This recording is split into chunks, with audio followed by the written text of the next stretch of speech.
perezida wa Kenya yakoze agashya. Bwana Ruto yagize atya asohora Musa Faki Mahamat. Uyu Musa Faki Mahamat ari gusoza ubutegetsi bwe, yayoboraga Union Africaine, yari umuyobozi wa komisiyo y'umuryango wa Afrika yunze ubumwe. Aramusohora maybe ko yarafite ibyo ashaka ko baganira byibanga cyangwa avuga ati ntibikureba. Ibishoboka ko hari intrapersonal conflict hagati yabo ishingiye kuri Raila Odinga, nzabibabwira mu bindi biganiro. Ariko nyuma y'uko kumusohora, uwari uhagarariye SADC perezida wa Zimbabwe Emmerson Mnangagwa Dambuzo yamubwiye ko akoze amakosa, bongera kujya kugarura uyu mugabo ariko birangije yanga kugaruka. Ngibyo aka kanya tuvugana ibihumbi by'amatoni y'ibiribwa byuzuye ubwato burimo kogoga inyanja z'isi bugana mu bihugu bitandukanye. Nguko uko Gasharu General Trading Limited ishyira ibyo kurya ku meza yacu. Kompanyi ikorera mu mujyi wa Kigali izobereye cyane mu byo gutumiza ibyo kurya mu mahanga, cyane salsa tomato paste ziva mu Butaliyani, umuceri uva mu Buhindi, Pasco tomato paste ziva mu Misiri n'ibindi. Niba uri umucuruzi, kurangurira ibyo kurya muri Gasharu General Trading Limited nicyo cyemezo kiruta ibindi ushobora gufata uyu munsi. Batanga facture ya IBM yuzuye ihwanye n'amafaranga wishyuye. Bakorera mu mujyi muri Centenary House, ariko bakagira ububiko bunini ku Muhima hafi y'urusengero rw'Abadivaniste. Hamagara 07 88 30 23 cyangwa 07 82 70 40 ntabwo uzabyicuza.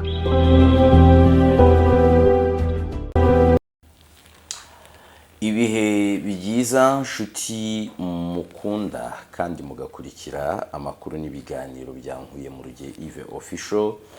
Reka nizere ko muguwe neza kandi muri guhirwa n'ibyo mwerekejeho umutima n'amaboko. Ndaje kugira ngo tuganire muri iki kiganiro gifite amakuru akomeye, ariko nanone gifite byinshi kivuze muri iyi ntambara iri kubera muri Repubulika ya Demokarasi ya Congo. Intambara ikomeye kandi Amerika n'abandi bakurikirana cyangwa se bagena ibikunda n'ibyanga mu isi bavuga ko nta gikozwe ishobora kuvamo intambara y'akarere kose cyangwa se ishyano ku karere.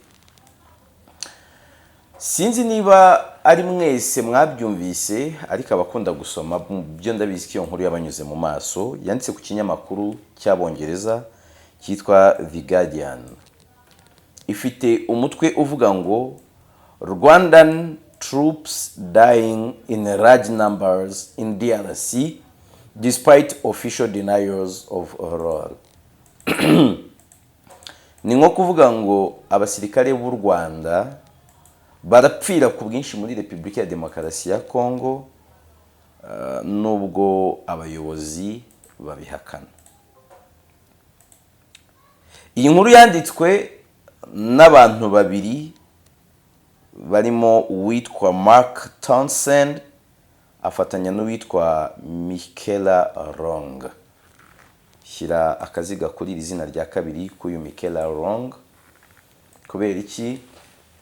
Uyu ni umuntu bisanzwe bizwi ko we n'ubuyobozi bw'u Rwanda ntibacana uwaka.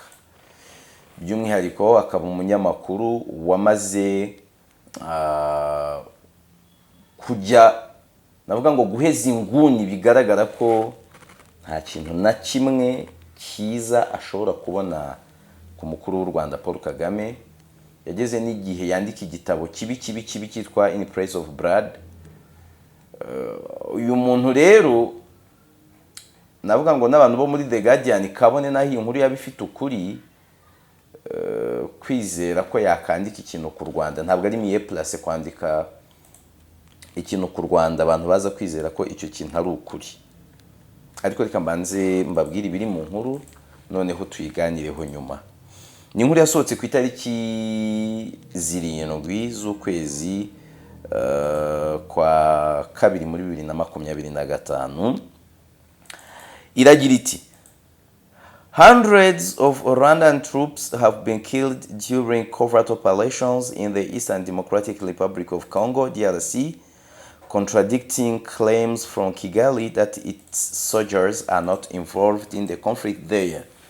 Bati amagana y'abasirikare b'u Rwanda biciwe mu ntambara muri Repubulika ya Demokarasi ya Congo ibivuguruza ibivugwa na Kigali ko abasirikare babo batari mu makimbirane abera hariya. Multiple intelligence, military and diplomatic sources say that very significant numbers of soldiers from Rwanda Defense Forces RDF have died supporting an offensive by M23 rebels in DRC. Bati inzego z'ubutasi zitandukanye, igisirikare n'amasoko avaho hose mu butasi, igisirikare no muri diplomasi, bavuga ko hari imibare ifatika cyangwa se minini y'abasirikare b'u Rwanda RDF bapfuye bafasha M23 muri Repubulika ya Demokarasi ya Congo. Aba bavuga ko hari satellite images cyangwa se amashusho ya satellite. Baravuga ngo satellite imagery of one military cemetery in the Rwandan capital of Kigali indicates at least 600 graves have been dug since the M23, backed by RDF troops, restarted operations within DRC 3 years ago. Ngo berekana ko amashusho yafashwe na satellite yerekana irimbi rya gisirikare mu murwa mukuru w'u Rwanda Kigali, bakerekana ko nibura kuva intambara ya M23 yatangiye mu myaka 3 ishize hamaze gushyingurwa hari imva nibura 600. Ibyo nabyo nibyo bashingiraho. Bakavuga ngo two high ranking intelligence officials with knowledge of the RDF said the true losses sustained by Rwanda probably ran into the thousands, but pinning down a definitive figure is challenging. Bakavuga ngo abayobozi babiri mu bya gisirikare mu nzego z'ubutasi bazi byinshi kuri RDF bavuga ko imibare nyakuri y'abasirikare b'u Rwanda baburiye ubuzima hari igera no mu bihumbi, ariko kumenya umubare nyakuri bikaba bigoye.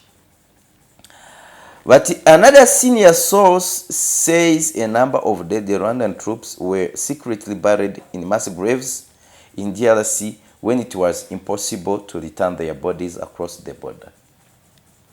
Kavuga ko indi soko y'amakuru kandi nayo y'umuntu ukomeye mu butasi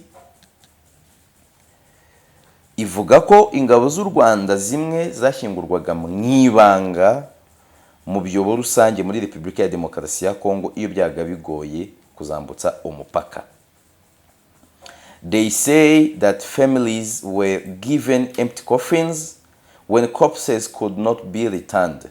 Not all soldiers that perished in DRC were able to be repatriated, especially in areas under a lot of fire. Some were buried in mass graves. Ati avuga ko imiryango imwe n'imwe yahabwaga isanduku zirimo ubusa iyo imirambo bitakundaga ko igarurwa. Bati ntabwo ari abasirikare bose baguye muri Congo babashije kugarurwa hariya, by'umwihariko abaga baguye mu mirwano ikomeye cyane bashyingurwaga mu byobo rusange. Iyi nkuru igakomeza ngo Rwandan casualties are so high that a new wing has been built in Kigali's military hospital to deal with them. Its mortuary is full, the source says. Bati abakomereke n'abapfiriye hariya, abakomereka ni benshi cyane, ku rwego hubatswe ishami rishya mu bitaro bya Kigali bya gisirikare mu murwa wa Kigali, ku rwego ari ishami rishinzwe kwita kuri aba. Uburuhukiro bwaruzuye cyane nk'uko isoko ibivuga. Iyi nkuru igakomeza ngo Rwanda continues to deny its forces have crossed into DRC. It has repeatedly denied involvement in supporting the M23 rebels and has never acknowledged its troops have died in the conflict. Bati u Rwanda rwakomeje guhakana k'ingabo zarwo zambutse umupaka zikajya muri Congo, ndetse mu nshuro nyinshi rwakanye gushyigikira M23 kandi ntabwo rwigeze rwemera ko ingabo zarwo zifite uruhare muri ibi biri kuba, sibyo?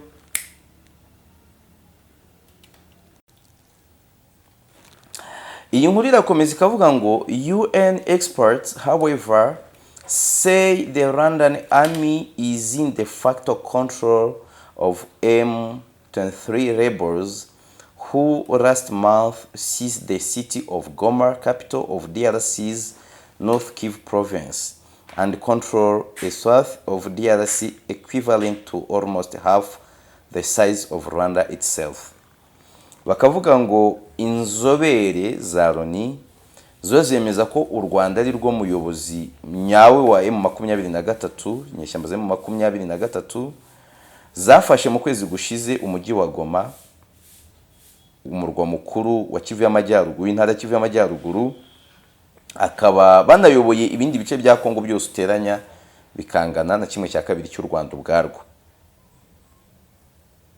Bakavuga ngo revelations concerning Rwanda's military death toll will intensify pressure on Kigali to come clean about its role in the conflict before a crisis summit attended by the Rwandan and DRC presidents Paul Kagame and Felix Tshisekedi respectively in Dar es Salaam, Tanzania on Saturday. Bakavuga ngo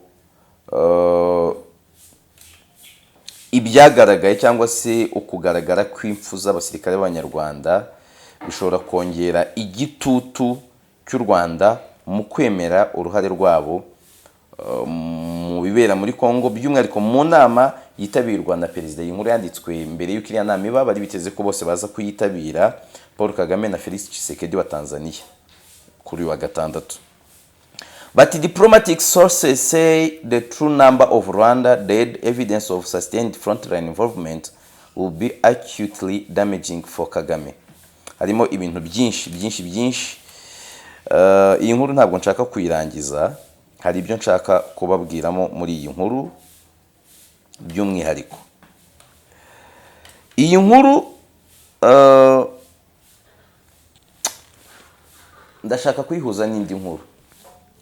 Kuyiringira ubwabyo byaba biri futi kubera ko yanditswe n'umuntu mu Rwanda wamaze kwidistinga nk'umuntu uhanganye n'ubuyobozi bw'u Rwanda nubwo atari umunyarwanda, Michaela Wrong cyangwa se Michela, cyo nkunda kumenya neza ni Wrong, kugera aho yandika ibitabo bitandukanye. Ni umuntu u Rwanda rwamaganye kenshi, umunyamakuru rimwe na rimwe ntabwo ari umwactiviste cyangwa se uheze inguni ku rwego ashobora kuvuga ngo aba bantu aba naba ibyo nzajya mbavugaho ni ibibanenga gusa, ariko ibibashima cyangwa se ibyiza byabo nta na rimwe nzabibona.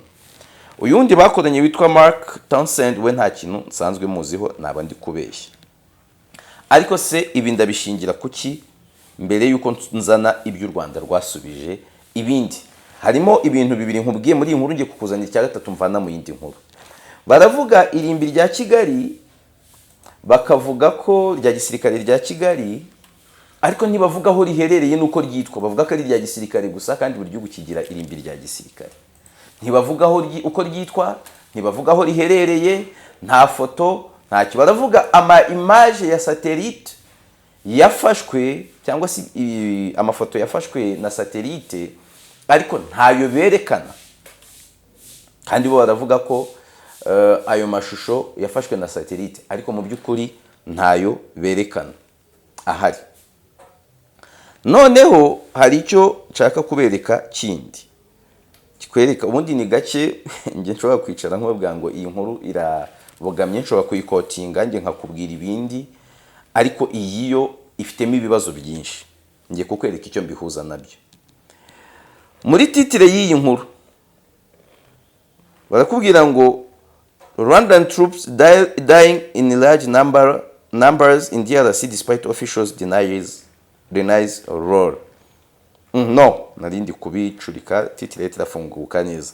Barakubwira ngo Rwandan troops dying in large numbers in DRC despite official denials of role. Noneho muri tiza y'iyi nkuru bakubwira ngo hundreds of Rwandan troops have been killed, bagakomeza. Ariko icyo ndi gushaka kuguhuriza ni ikihe? Ndi gushaka ahari umubare 600 muri iyi nkuru, kuko hari ahandi nshaka kubiguhuriza.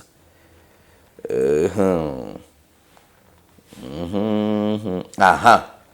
Satellite imagery of one military cemetery in the Rwandan capital of Kigali indicates at least 600 graves have been dug since the M23 backed by RDF troops restarted operations within DRC 3 years ago.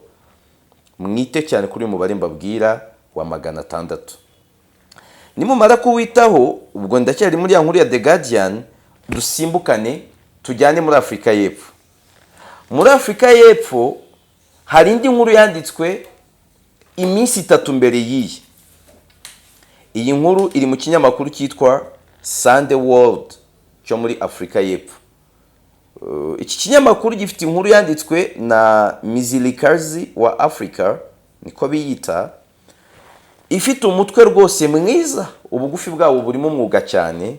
Bavuga ngo South Africa soldiers killed at least 600 M23 rebels.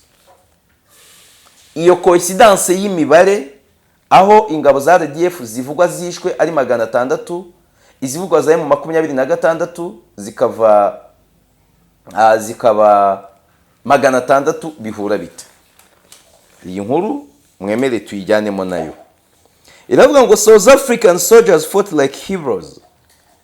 Abasirikare ba Afrika y'Epfo barwanye nk'intwari and killed at least 600 M23 rebels during 25-hour gunfight in Sache, east of the Democratic Republic of Congo, where they lost 9 of their members last week. Bavuga yuko ngo abasirikare ba Afrika y'Epfo barwanaga nk'intwari ku rwego babashije kwica abasirikare 600 ba M23 mu gihe cy'amasaha 28 baguye Sache. Noneho abanyafrika y'Epfo aho muri iyo ntambara bo bakatakariza 9. Bavuga ngo this information was revealed to Sandworld by an award-winning journalist who witnessed the lethal exchange of fire while researching his book in Sache. Several government officials in Congo and South Africa corroborated his information. No, corroborated, not collaborated.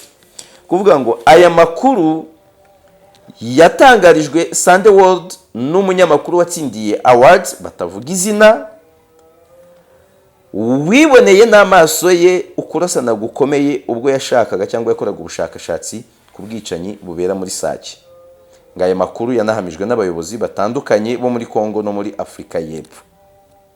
Aba barakomeza. In an exclusive interview with the Sunday World, the journalist, who asked not to be named as he is well known in the region and lives in one of the countries neighboring Congo, said it was fearsome bloody battle which lasted for about 24 hours. But mu kiganiro kihariye yahaye Sunday World, uyu munyamakuru wasabwe kutavugwa amazina ye kukazwi cyane mu karere, akaba no mu gihugu kimwe mu bihugu byegeranye na Congo, yavuze ko yari imirwano imena amaraso biteye ubwoba yamaze amasaha 28. He revealed that South African soldiers were exposed and ambushed after members of the armed forces of the Democratic Republic of Congo, which was leading the front line, surrendered to M23 rebels during the deadly shootout in Sache, 23 kilometers from the turbulent Goma.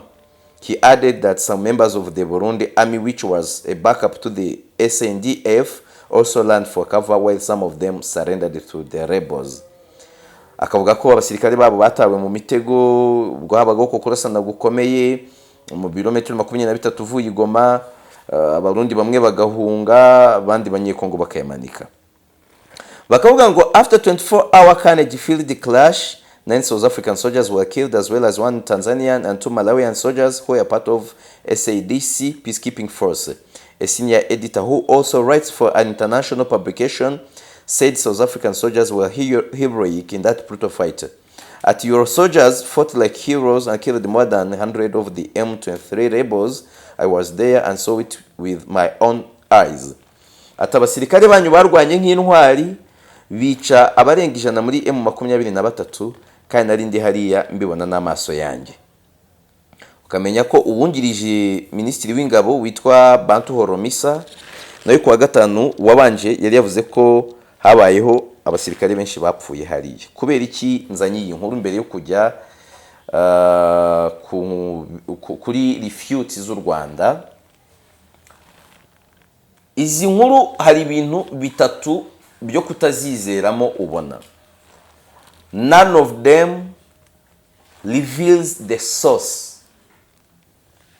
Zose ziravuga abazihaye amakuru mu buryo buri anonyme.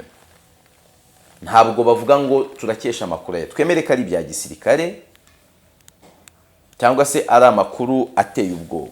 Ariko se ahantu hari kubera indiscriminate shooting, ubwo binasobanuye ko hanabera indiscriminate killing cyangwa se abantu bararasa batarobanura, barica batarobanura, hashobora kugwa abantu 1000 in a single day. Umunyamakuru uri mu bushakashatsi bwo kwandika igitabo utari gukavaringa inkuru, utambaye ijire imwerekana ko ari umunyamakuru, abasha gukavaringa no kubara imirambate.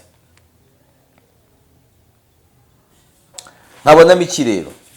Hari bishoboka ko aba bantu ba The Guardian bamwe muri bo baguye mu mutego w'iki gitangazamakuru cyo muri Afrika y'Epfo. Ari nayo mpamvu imibare ihura, ariko hamwe bakitwa abasirikare b'u Rwanda, ahandi bakitwa abasirikare ba M23. Ni coincidence ishoboka. Ku rundi ruhande birashoboka ko byaba ari ibintu bakoze willingly cyangwa se babigambiriye.